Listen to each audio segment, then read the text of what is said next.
بسم الله الرحمن الرحيم. اللهم صل وسلم على سيدنا محمد. اهلا وسهلا بكم في حلقه جديده على قناتكم بالعربي تمريض اتنين. معكم هشام البلقاسي، مستمر مع حضراتكم في المضادات الحيويه في الرعايه المركزه باسهل من السهوله.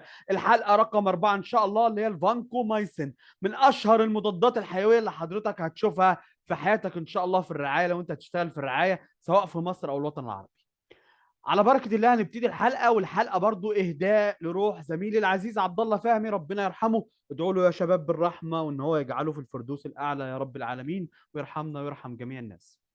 الحلقة رقم اتنين وتلاتة واربعة وخمسة. بذكر حضراتكم الحلقة رقم اتنين اتكلمنا على البنسلين وقلنا ان هو بيشتغل على جدار البكتيريا. الحلقة تلاتة السيفالوسبورين او الكيفالوسبورين قلنا بيشتغل على جدار البكتيريا. النهارده هنتكلم على الفانكومايسين وهو بيشتغل على جدار البكتيريا. والحلقة ان شاء الله اللي جاية لو كان لنا عمر هي حلقة الكاربابينم بتشتغل على جدار البكتيريا.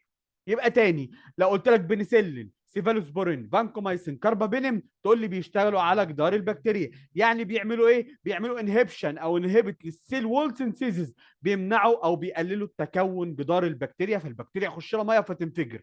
ده خلاصه الكلام. يبقى اذا الفانكومايسين اول ما تتسال تقول له ده مضاد حيوي بيدمر جدار البكتيريا عشان بيرتبط بانزيم، الانزيم ده اسمه ترانز بيبتيديز انزيم، او ممكن بيرتبط بحاجه اسمها البنسلين بيندنج بروتين، بروتين موجود على جدار الخليه كده اللي هو بيكون جدار الخليه اسمه بنسلين بيندنج بروتين. ده معلومه مهمه حضرتك لازم أن تجاوب. طب انت لو انت عايز بقى يعني تعلي قوي قوي لازم أن تقول لي ان فانكومايسين بيشتغل جرام بوزيتيف، اي بكتيريا الموجبه، كويس جدا جدا جدا. يعني اول ما تشوف الفانكومايسين مكتوب في الدراج شيت عند حضرتك تعرف ان هو بيتحط عشان جرام بوزيتيف. يعني بيشتغل على المرسى، وبيشتغل على الكوليستريديوم ديفيسل، وبيشتغل على الانتروكوكاي. حلو جدا جدا جدا. ده الفانكومايسين، وده هتلاقوه عباره عن فيال بيتعمل له اختبار حساسيه، وبقول للمره التسعين لو انت شغال في رعايه القلب عشان بيتاخد في رعايه القلب كتير جدا في حالات التهاب الشغاف القلبي او ما يسمى بالانجليزيه الانفكتيف اندوجراتيتس. اكتبها لكم معلش بالانجليزي. بيستخدم في حالات الاي اي، الحالات اسمها انفكتيف اندوكارديتس، انفكتيف اندوكارديتس، اندوكارديتس يعني التهاب الشغاف او التهاب القلب. اوري حضراتكم برضه عشان تشوفوه. ده الفانكومايسين. طيب في حاجه اذكرها لما قلت لكم الفانكومايسين بيشتغل على ايه، عشان بس براجع المعلومات الاساسيه عشان اللي ما شافش الحلقه رقم واحد اللي هي المقدمه. قلنا يا جماعه ان هو بيشتغل فانكومايسين على الجرام بوزيتيف، ماليش دعوه بالجرام نيجاتيف. ده كان الجدار. ده كان جدار ايه؟ جدار البكتيريا الموجبة الشحنة. ملناش دعوة بالجرام نيجاتيف دلوقتي. بيشتغل على الجدار التخين ده اهو. قلنا الجرام بوزيتيف بتاخد لون ازرق او بنفسجي تحت الميكروسكوب وجدارها سميك، سيك سيل وول، اي جدارها سميك. طبعا ده برضو تفرقه للجرام بوزيتيف والجرام نيجاتيف. شايفين الجدار سميك ازاي في البوزيتيف؟ ده امثله للاستافيلوكوكس او اللي هو جرام بوزيتيف. قلنا الجرام بوزيتيف دي ليها اشكال تحت الميكروسكوب، كوكاي مدورات او باسيلاي عصويات او روتس اللي هي عامله زي، تحسوا كده اللي عامله زي، مش عارف اقول لكم، اللي هو كيس الكاراتيه. لو الناس اللي تعرف في مصر يعرفوا كيس الشيبسي او كيس فيه نوع من انواع كيس الكاراتيه كده، تحسوا انه عامله زي العصايه كده بس تخينه. ده اسمه رودز، عامله زي المسمار. مثال على الامراض التي تعالج بالفانكومايسين عشان تعرفوها هو الانفكتيف اندوغراديتس. لو انت حضرتك شغال دلوقتي في القلب او في السي سي يو في رعايه القلب لازم تعرف ان في حاجه اسمها التهاب الشغاف القلبي. ده عباره عن ايه يا عم هشام؟ عباره عن نوع من انواع البكتيريا هنعرفها اهي بكتيريا، اهي شكل البكتيريا نزلت على الصمامات اللي موجوده في القلب، بالذات سواء الصمام المترالي او الصمام الثلاثي ميترال فالف او ترايكاسبيد فالف. الناس اللي بتتعاطى دراجز بيستخدموا الحقن المضره او الحقن الملوثه فبيحصل لهم انفكتيف اندوكارديتس. ممكن كمان الناس اللي عملت مشاكل او عندها مشاكل في الاسنان او عمليات الاسنان.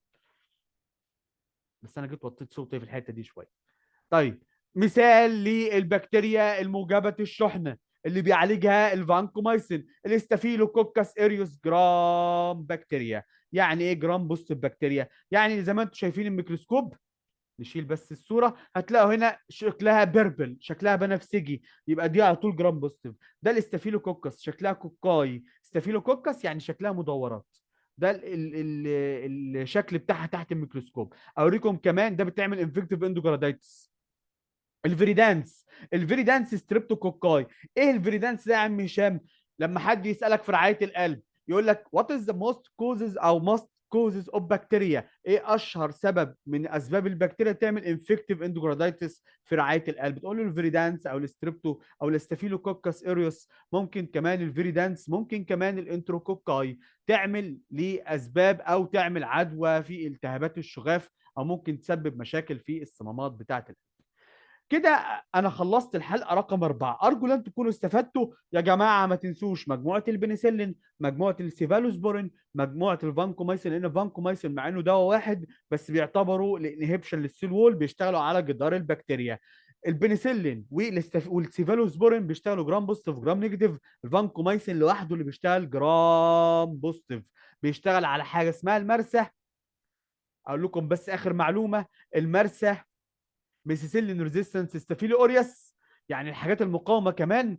وبيشتغل كمان السي ديفيسل. السي ديفيسل دي يا شباب دي نوع من انواع البكتيريا اللي بتسبب ضرريه شديده جدا في الرعايه. والانتروكوكاي اللي ممكن تسبب اللي قدام حضراتكم دي، اللي بتسبب التهابات الشغاف القلبي.